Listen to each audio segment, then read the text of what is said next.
Here's the tomato plant we'll be working on today. Now, as you can see,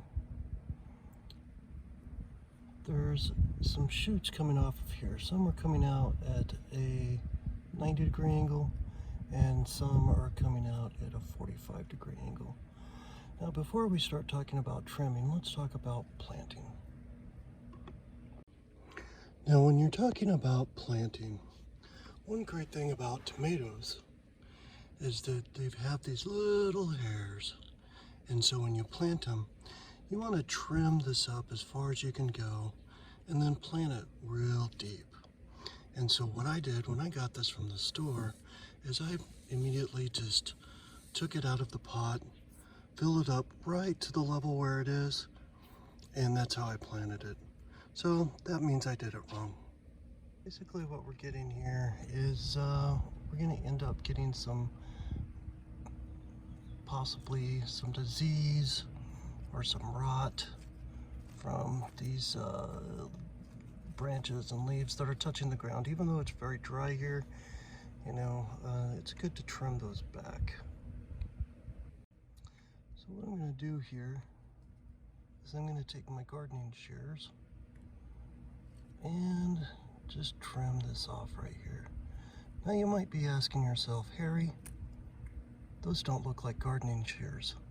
Well, you'd be wrong, because my name's not Harry.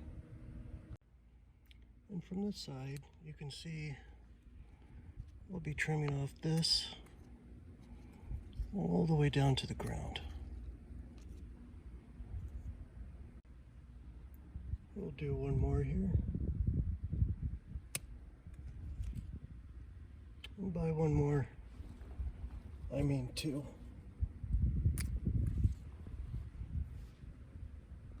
Now you might be asking yourself, well, what about all the extra foliage that I have up top?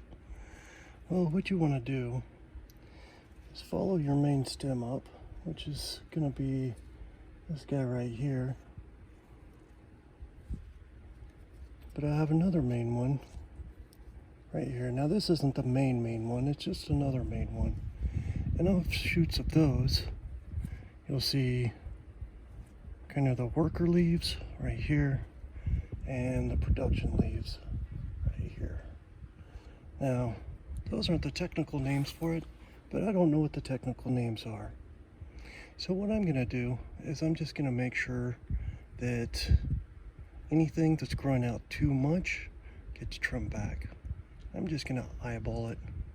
Now, I bought this a couple of weeks ago and it's grown really big. I'll zoom out. Here's a close-up of that plant from further away.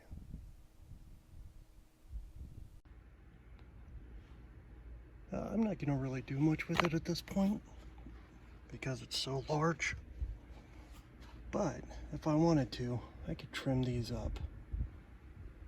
Let's do it anyway. What's this little guy doing?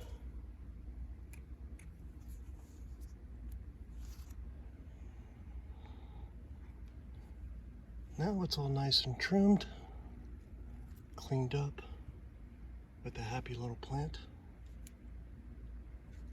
And that's how you trim.